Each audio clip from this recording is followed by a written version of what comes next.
Ba-da-da-da-da-da-da-da. Everybody knows that we can eat an entire ham. Okay, today we're looking at back EMF. Back EMF from a motor is an actual very interesting idea. We could imagine here that if we had a motor setup, we could put an electric current through some line, some loop, right? Like we'd have a loop, and if we put a current through this loop, and this loop had a uniform B field that it was sitting within or around, that this would cause this loop here to start rotating. Okay, and this could be a really useful thing because if you have something like, oh, I don't know, a blender, then you plug that into the wall, you turn that blender on, you crank it up, and then all of a sudden the motor spins. And there's a magnetic field in there, and as you put current through that magnetic field, you'll get that object to spin faster and faster and faster. As you crank the current, you'll get this to spin more and more. And in theory, it'd be nice to say that, hey, look, if the amount of friction, if friction equals 0 through everything, and the heat that you're losing, or the heat lost, is 0, you're not losing any energy, then you should be able to spin this motor infinitely fast. Except that's not the case. I can't break the speed of light. I can't do it rotating. And that just doesn't make sense in general. So what's going on with these motors internally? So let's imagine this for a second. Let's go back to our idea of circuits real quick. Let's pretend we plug our motor, our blender, okay? Let's pretend we plug it into a wall so that we have 120 volts of potential. Now, the second you turn that blender on, let's say back here there is a 5 ohm resistor, right? In the first second you turn that blender on, and let's say you just you cranked it up, we could say that, due to Ohm's law, V equals IR, we could say that the current running through that resistor would be the voltage divided by the resistance, which would be 120 divided by 5, which would give you 24 amps of current. Now, I don't know what you know about your household breakers, but most of them are rated for 15 amps, meaning that if you go over that, your breaker will throw because it's like, whoa, whoa, whoa, whoa, whoa, you're doing something dangerous. Nothing should be using this much current. Is your house burning down? Maybe, I don't know. So in that first instant, you've got 24 amps running through your circuit here, which is dangerous. Your breaker's not going to immediately throw. It takes a little bit of time for it to be break, and flip over. Then you got to go down to your breaker box and throw it back. But that's 24 amps of current. That is a lot of current. Most outlets in your home here in America are going to use 15 amps. Some of them will use 20.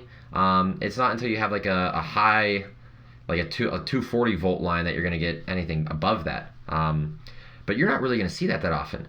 And if you have 24 amps running through this circuit, you're going to start melting wire.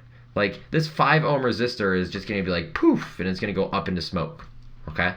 But that's not what happens to your blender. Your blender's just yeah, I'm running like normal. Let's do this. So what the heck's going on?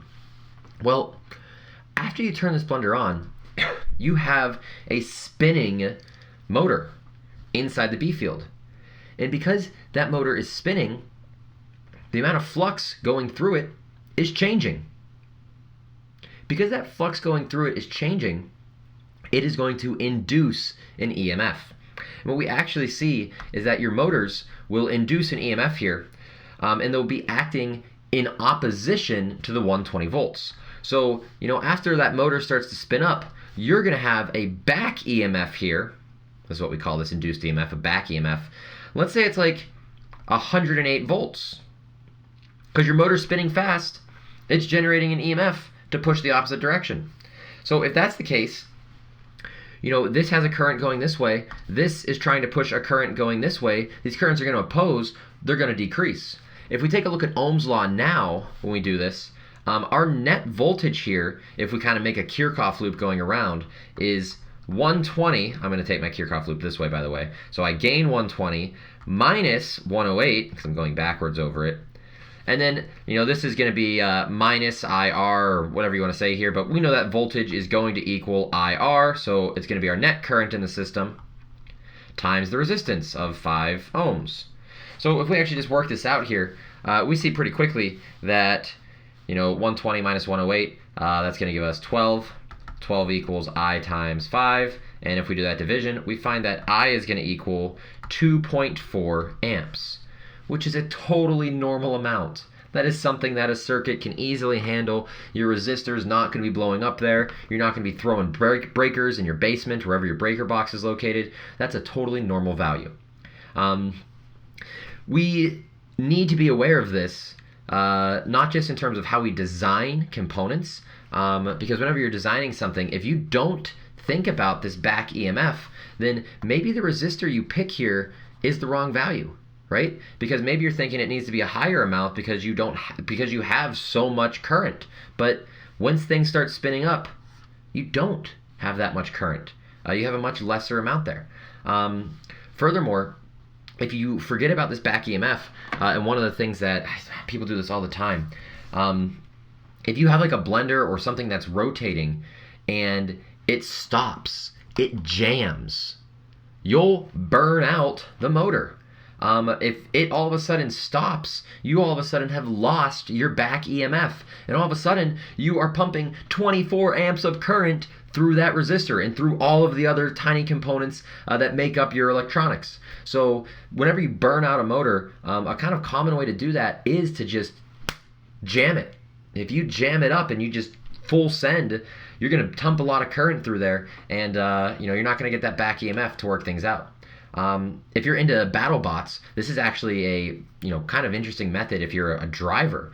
If you get two bots that kind of lock each other and they're not moving, they can't get their wheels to spin. If one of those drivers all of a sudden floors their wheels, they dump a lot of current through the system. They use all their voltage from their battery, but their bot doesn't move. It's like jammed or something like that. Then all of a sudden you could have melted all of your internal, or a fair amount of your internal components, or even just burned out your motors instantly because you didn't understand this idea of a back EMF. So it's important for these rotating objects that we kind of think about this idea of what's going on here, because these back EMFs do come into play as we're thinking about them in the world of physics. Okay, but that's just a quick little back EMF example from a motor, what's happening there, what we kind of see in our real life. And with that, this is finished. So adios, take it easy everybody. When we come back next time, we're gonna take a look at transmission lines and how we can actually get that alternating current, which we talked about in a generator video. We're gonna talk about that alternating current and getting it to your house. Okay, but until then, adios, take it easy, adieu.